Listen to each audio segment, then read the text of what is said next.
The fight at Oceanside between the Princess of the Krakens Ruby Gillman and Queen of the Mermaids Nerissa is not only a beautiful climax to this movie, but in my opinion, one of the most beautiful final battles in all of DreamWorks movies.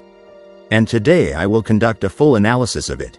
But before that, let's start with the inspection of the battleground. The whole fight takes place in the Bay of Oceanside, which is approximately 15 meters deep. This is deep by human standards, but for the giant kraken and the Titan mermaid, the depth is not great, as the water level reaches their waist.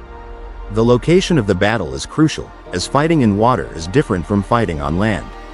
In water, there is more room for maneuver, as you can swim around your enemy and attack from different angles, not just from the front and sides, but also from above and below.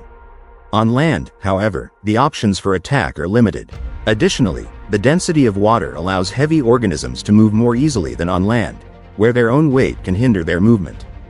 Don't forget, we're talking about multi-ton creatures adapted to aquatic life, so the land will be an uncomfortable environment for them to fight in, and you'll see it. Now let's talk about our participants and analyze their abilities, combat experience, and approximate level of strength.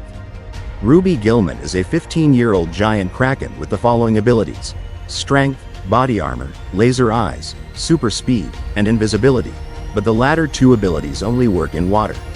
She also has an electric pulse, but it's not useful against Nerissa.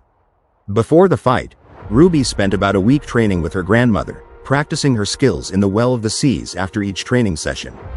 She also had one unsuccessful fight with Nerissa, but this confrontation can hardly be called a real fight, as the Mermaid Queen defeated the young kraken quite quickly with the help of the element of surprise. Therefore, Ruby has a very limited combat experience, which was also unsuccessful for her. On the other side of the ring, Nerissa is a 40-year-old mermaid queen who, in her titanic form, is comparable in size and weight to the giant kraken. In addition to her size and strength, she has almost no other abilities. However, Nerissa has a weapon, the Trident of the Oceanus, which grants her a titanic form and can drain the power of giant krakens for a period of time upon impact. This weapon greatly complicates the situation for Ruby and simplifies it for Nerissa, as the Mermaid Queen can maintain a distance in combat, which is an underestimated advantage and can make the fight more challenging for Ruby, who does not have a weapon. Also, Nerissa, unlike Ruby, has combat experience, as we know that during the Trident War, she managed to kill many other giant kraken before being defeated by Agatha.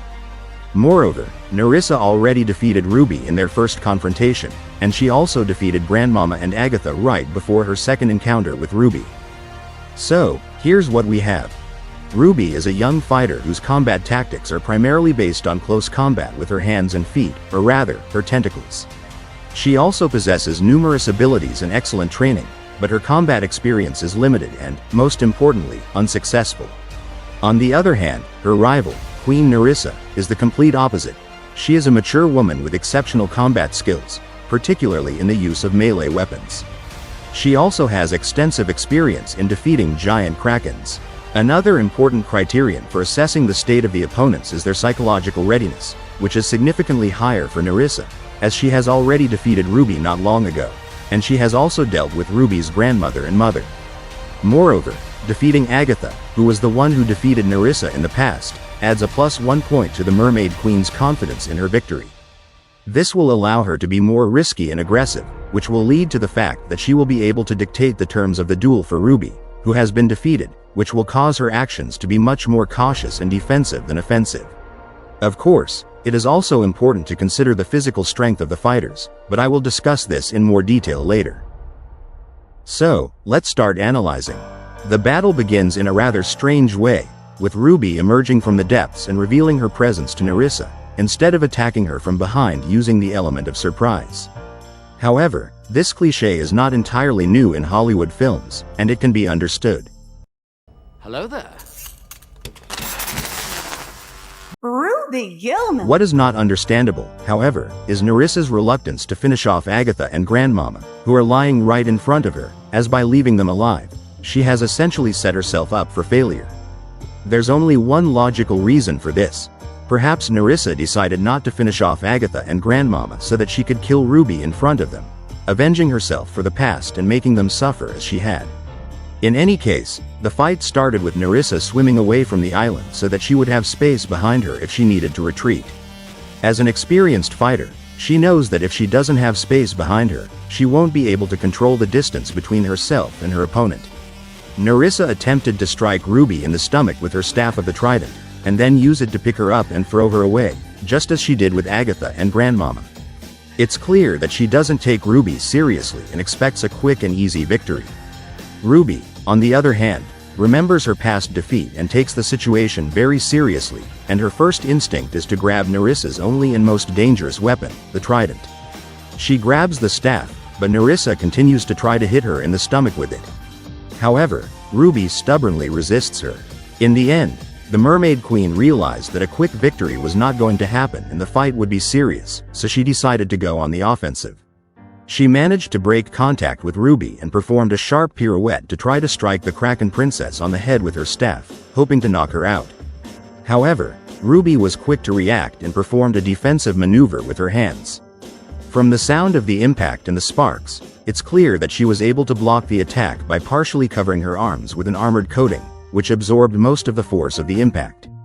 Otherwise, the fight would have ended much sooner, and not in favor of the teenage Kraken. Ruby abruptly pushes the trident away and lunges at Nerissa. However, Nerissa manages to defend herself at the last moment by raising the trident in front of her, which works. There was a tug of war between them, with Ruby trying to wrest the trident from Nerissa's hands and Nerissa trying to prevent it.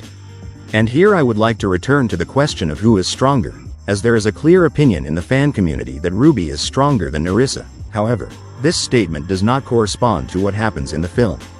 There are as many as 2 prices that show that Ruby is not stronger, but on the contrary, weaker than Nerissa in physical terms. We will move on to the second point a little later and focus on this first. Ruby tries to grab the trident from Nerissa's hand, and if she were stronger, she might succeed, but she doesn't. Her facial expression shows how difficult it is for her to control Nerissa, who doesn't seem to have any trouble and openly laughs at her efforts. As a result, the Mermaid Queen manages to increase the distance between herself and Ruby with a powerful backward lunge. Note that this lunge causes Ruby to lose her balance and almost fall, but she is saved by the presence of 3 points of support. If she had 2 legs, she would likely have fallen, making Nerissa's task much easier. After that, the Mermaid Queen is clearly determined to end this fight quickly by trying to stab Ruby with her trident. However, before doing so, she makes a move that has no practical purpose other than to show off a bit. In fact, this is not the first time she has done this, and it is clear that she enjoys twirling her trident in her hands, as if she is genuinely enjoying the return of her beloved toy. Ruby clearly understands what Nerissa is about to do, and she reacts in the only way she can. She covers her body with her body armor and blocks Nerissa's attack. This is followed by my favorite moment in the entire battle. Nerissa, realizing that she won't be able to penetrate Ruby's body armor even with her trident, makes the smart decision to target her head, as it is the weakest part of her body, with its eyes and mouth. Ruby, well aware of this vulnerability, does everything she can to protect her head, especially her face.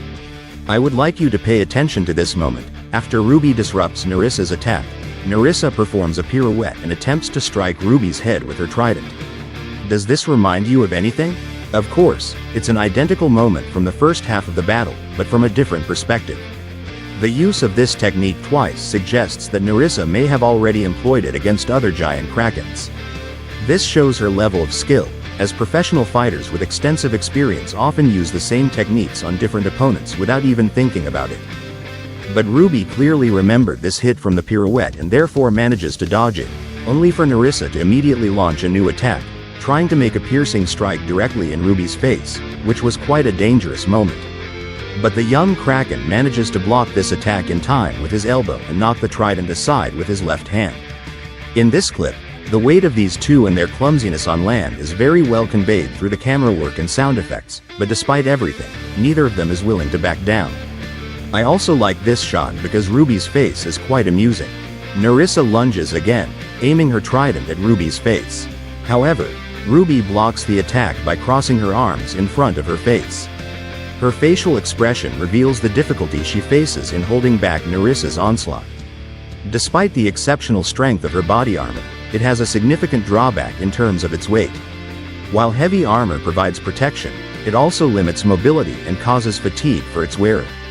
And Nerissa knows better than anyone else the weakness of the giant kraken. She understands how hard it is for Ruby, not only to fight, but just to stand, trying to hold such a huge weight on her. Essentially, Ruby in her body armor is a giant on clay feet, and Nerissa is taking advantage of this. She steps back from her, and it's worth noting that as soon as Nerissa breaks the distance, Ruby immediately lowers her arms, which makes sense considering that holding them in curved elbows is akin to holding two massive pieces of iron. Nerissa does a pirouette again, but this time she uses her tail to knock Ruby, who is exhausted from the fight, to the ground, and the move works. It is clear that this technique is new to Nerissa, as she lets her emotions run wild, clearly surprised by what she has just done. It's unclear how the fight would have progressed if she hadn't been distracted by Sam, Arthur, and Agatha, but it's clear that this break allowed Ruby to catch her breath and launch an open and almost reckless attack against Nerissa, contrasting with her cautious and defensive approach at the beginning. In fact, there is nothing special about this, as it is a common trait among inexperienced fighters. At the beginning, they tend to be cautious, but as the fight progresses, they become increasingly frustrated and willing to take risks to end the match.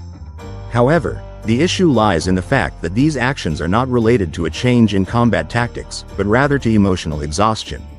As mentioned earlier, emotional state plays a crucial role in combat, and if a fighter is unable to control their emotions, they may find themselves in a state of emotional turmoil, leading to reckless behavior. And this is perfectly demonstrated in this moment. Ruby gave in to an emotional impulse and forgot about caution, rushing at Nerissa with all her might, and the Mermaid Queen, who was focused on the battle, manages to react to the attack by catching Ruby with her trident, lifting her above herself and throwing her aside, which she tried to do at the beginning of the battle. And by the way, I would like you to remember this moment, as it will be very important later on. After that, the battle situation is temporarily suspended due to Ruby's rescue of the yacht, so there's nothing to analyze. Therefore, we will proceed directly to the conclusion, where Nerissa attacks Ruby from behind and throws her aside, subsequently pinning her to the bottom with her trident. And this is the second scene in which it is seen that Nerissa is stronger than Ruby, as the latter not only fails to push Nerissa away, but also has a very hard time holding the trident a few meters away from her neck. At the same time, Nerissa was able not only to lift Ruby when she was wearing body armor, which gave the Kraken Princess additional weight, but also to throw her away without much difficulty. Yes, you can say that Ruby was exhausted from the heavy fighting, and that's why she couldn't push Nerissa back. But I'll tell you that Nerissa also fought before Ruby arrived, and she faced two opponents. Although Grandmama is an old woman, and Agatha's combat skills have atrophied after 15 years of peaceful living, they shouldn't be underestimated. They are still giant krakens. They may not be in the best shape, but they are still powerful and capable of giving a decent fight. Therefore, there is no dispute about who is stronger, as Nerissa is stronger than Ruby, and she would have been able to defeat her if Ruby had not used her laser eyes. You know what happened next. Ruby teamed up with her mother and grandmother, and together they destroyed Trident of the Oceanus, winning the battle. Well, now let's move on to the results and try to answer the main question. Would Ruby have been able to defeat Nerissa without the help of Agatha and Grandmama? Personally, I believe that she wouldn't have. Yes, there is a widespread opinion in the fan community that Ruby was the favorite in the battle and would have defeated Nerissa regardless. In fact, I used to share this belief myself. However, upon careful examination of the battle, it becomes evident that this opinion is incorrect. Of course, I admit that Ruby had moments when she successfully capitalized on her advantage. However, if we look at this fight objectively, Nerissa outperforms her in every aspect, from strength to experience. And you can understand this at least because, with the naked eye, it is clear that almost the entire fight, Ruby was mostly defending herself from Nerissa's attacks, and not the other way around. Usually, if an opponent forces you to defend yourself, it means that they have the upper hand in the fight, meaning that they are choosing the timing and location of their attacks, as was the case with Nerissa and Ruby, and it was Nerissa who was the favorite of the battle, not Ruby. Of course, you might argue that I'm belittling Ruby, but that's not the case. In fact, despite her inexperience, she held her own quite well against Nerissa. Grandmama had excellent training for her, and Ruby, especially at the beginning of the fight, showed that she had learned from her previous defeat. In general, your defeats, as long as they don't result in your death, teach you a lot. In the short term, Ruby even managed to put the Mermaid Queen on her toes, but they were still opponents of vastly different levels. The longer the battle went on, the more difficult the situation became for Ruby. This is not a bad thing, because the laws of drama state that the stronger and more dangerous the enemy, the more valuable the victory of the main characters over him. It's just that in this case, Ruby wouldn't have had a chance to win a one-on-one fight. And this is perhaps the main feature of Ruby Gillman's character that I love so much. She was never chosen, and she never had any natural talent that made her unique compared to other giant krakens. All her skills were solely the result of her determination, training, and defeats. Well, that's all for now. Thank you for watching, have a nice day, and be like Ruby Gillman. Be persistent, learn from your mistakes, and always evaluate the problem before solving it. See you in the next video.